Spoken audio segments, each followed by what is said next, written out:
नमस्कार मंडळी, चला तर तुमच्या सगळ्यांचं मनापासून स्वागत आहे माझ्या एका नवीन आणि मोठ्या ब्लॉगमध्ये. तर कालच्या व्हिडिओमध्ये तुम्हाला मी दाखवलं आहे फ्रीज विकायचं आहे, घरातला राडा वगैरे काढायचा आहे, मिनी ब्लॉगमध्ये दाखवलं आहे. तर आजच्या मोठ्या ब्लॉगमध्ये ना तुम्हाला सगळं काही डिटेलमध्ये म्हणजे बघायला भेटेल, तर कंटिन्यू ब्लॉग बघा. तर आता हे फ्रीज काढलंच होतं ना, तर म्हणजे चला म्हटलं सगळा राडा काढून घेते. घरामध्ये खूप राडा झाला आहे. महिना 2 महिने झाले की आपल्या मग असंच असते, घरामधला राडा काढा, झाडून वगैरे घ्या आणि म्हणजे जाळे वगैरे असतात घरात ते काढा. आता हे रॅक मला घासायचं होतं, म्हटलं चला आता याच्यावरचे भांडेही काढून घेते. आमचं घर खालीच आहे ना, तर इतकी धूळ बसती ना खरंच. आणि ज्यांची बी घरं खाली त्यांना माहितीच आहे कसं होतंय म्हणून. आणि ते बी रोडवर आहे ना, तर जास्त धूळ बसते. तर सगळे भांडे मला आता हे खाली काढून घ्यायचे, घासून घ्यायचे होते. आणि भांडे म्हटलं की इतके म्हणजे खरं खूप जास्त भांडे आहेत माझ्याकडे बरं का. तरी काही भरून ठेवलेत मी, फक्त हे वापरायसाठीच थोडेसे काही असे खाली ठेवलेत. आणि ते जर भांडे काढले ना मी वरून खाली, तर आम्हाला अजिबात जागाच पुरायची नाही. आणि घरामध्ये इतकी घरं कमी जागा आहे ना मला वापरायला, दोन्ही घरामध्ये म्हणजे जागाच नाही आहे जास्त. आमच्या घरामध्ये पसारा खूप जास्त झाला आहे आणि जागा खूप कमी आहे.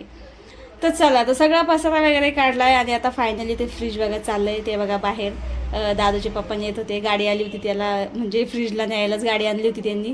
तर खूप दिवस झाल्यावर का हे फ्रीज आमचं खूप जुनं होतं, पण आता ते म्हणजे चाललंय. म्हटलं जाऊ द्या, घरात खूप म्हणजे आम्हाला जागाच नव्हती, खूप राडा दिसत होता. तर आता हे सगळे भांडे वगैरे काढले, आता त्यांनी नेले फ्रीज. म्हटलं चला मी येतोपर्यंत सगळं उरकून घेते. सगळे भांडे काढून घेतले, घासून घेतले. सगळ्यात पहिले तर रॅक घासून काढलं, त्याच्यावरही इतकी धूळ बसली होती ना. तर आता हे सगळे भांडे मी घासून काढत होते. त्याच्यामध्ये ना पोरंही मध्ये मध्ये मध्ये मध्ये चालूच होतं त्यांचं, दीदी आणि दादू. आता म्हटलं हे भांडे वगैरे घासते तोपर्यंत ना दीदीला आणि दादूला काही ना काही काम देते. तर कसलं बाबा ते कसं ते काम करते, त्यांचं नुसतं आरडावारडात चालू होतं. हे बघा, दीदीचं इकडून उचल तिकडं ठेव असं चालू होतं काहीतरी. आता हे भांडे वगैरे मी घासून काढले. पहिलं सगळ्यात पहिलं तर रॅक घासून घेतलं, ते जास्त खराब झालं होतं. आणि मग भांडेही घासून घेतले. आता म्हटलं चला हे मुलांनाही थोडंसं कामाला लावते. तिथून मी उठले, 2 घमेले मी म्हणजे भांडे घासलेत, 2 टोपले मोठ्या मोठाले भरून. प्लास्टिकचे टप असतात ना, तेवढे 2 मी घासून घेतले. आता राहिले होते हे बाकीचे काही भांडे. तर दीदीला बसवला, दीदीला म्हटलं तू घास एवढे, तोपर्यंत मी हे वरचीही काही काढते. तर ती बसली तिथं मस्त घाशीत, दादूही तिला थोडीशी मदत करीत होता. आता हे काही याच्यामध्ये आमचे म्हणजे वरचे वापरायचे भांडे होते, तेही घासून काढायचे होते. आणि खरंच घरामध्ये ना जेवढे भांडे आपल्याला असतात ना, तेवढे आपल्या बायांना कमीच आहे. किती घेतच राहतो आपण. मला आत्ताशी कळलं की माझ्याकडे किती खूप भांडे आहेत जेव्हा मी काढले तेव्हा. तर भांडे वगैरे सगळे घासून घेतले, बाजूला एका साईडला ठेवून दिले. आणि आता राहिले होते गॅस किचनची बारी. तर म्हटलं चला आता हे लगेच घासून घेते. तर ही ढवळी स्टाईल नाही लावलेली जी आपण किचनमध्ये, इतकी खराब होती नाही स्वयंपाकाच्या टायमाला खरंच. म्हणजे तेलाचं वगैरे त्याच्यावर उडतच राहतं काही ना काही. तर त्यालाही घासून घेतलं, चांगलं एकदम क्लीन करून घेतलं. आणि इतके डाग होते ना त्याच्यावर, ते तर अजिबात निघत होते बरं का. ते मला आणायचं होतं ते स्प्रे, पण आता काय म्हणजे लगेच मला ते काही भेटलं नाही. तर म्हटलं चला आपला हाताचा स्प्रे काम येईल याला. तर साबण वगैरे लावून निघलं बरं का ते, तसं काही नाही त्याचं. म्हणजे त्याला पहिलं मी पाणी टाकून त्याला थोडंसं भिजू दिलं, पाणी वगैरे मारून मग घासून काढलं, गॅसही घासून काढला. आणि फायनली बघा आता रॅकवरचे भांडे, रॅक चांगलं चमकतंय, खाली पाणी वगैरे झालं तर तेही काढून घेतलं होतं, गॅसही चमकतोय चांगला. आणि सगळं म्हणजे किचनच एकदम धुवून काढलं होतं. आणि डबे वगैरे बी राहिले होते तेही पुसून घेतले. त्याचं काही एवढं म्हणजे विषय नव्हता, एवढी घाण नव्हती त्याच्यावर, पण तेही पुसून घेतले. आणि संध्याकाळचे वाजले होते 5 वाजता माझी आज आंघोळ झाली. आणि आज रविवारचं म्हणजे खरंच आम्हाला अजिबात असं बसायला टाईमच भेटला नाही. रविवार कुणीकडे गेला आमचं काहीच कळलं नाही. सुट्टीच्या दिवशी काही ना काही कामं निघतात. आणि सकाळी नाश्ता केला होता मी, तर म्हटलं चला आता खूप भूक लागली होती.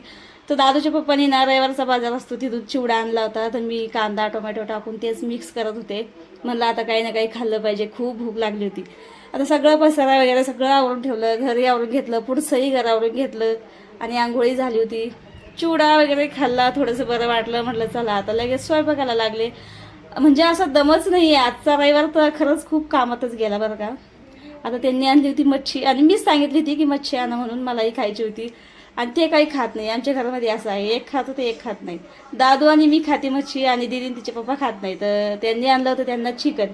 तर म्हटलं चला आता मी एकदा ही मच्छी मस्त धुवून काढते.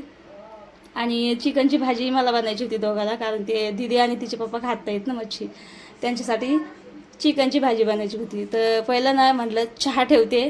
आणि एकीकडं चहा ठेवला, एकीकडं मस्त मच्छी फ्राय बनवून घेतला असा कोरडा. आणि आता राहिल्या होत्या पोळ्या टाकायच्या, आणि मला चिकनची भाजी बनायची होती. आता म्हटलं चला चहा वगैरे घेते, आणि लगेच मी ती चिकन शिजायला टाकते, आणि लगेच पोळ्या करायला लागते. तर चला आजचा ब्लॉग एवढाच. आवडला असेल तर नक्कीच लाईक आणि सबस्क्राईब करा. आणि इतकी मेहनत करते मी खरंच ब्लॉग बनायला, तुम्ही सबस्क्राईब अजिबात करत नाही आहे. असं नका करू. लाईक करा, सबस्क्राईब करा. एक सबस्क्राईब म्हणजे केल्याने काय होणार आहे हो. तर प्लीज माझ्या व्हिडिओला लाईक आणि सबस्क्राईब करा. आता माझा ब्लॉगही मी इथंच संपवते. आवडला असेल तर खरंच सबस्क्राईब करा, लाईक करा आणि शेअरही करत जा. चला मग भेटूया पुढच्या व्हिडिओमध्ये. तोपर्यंत बाय.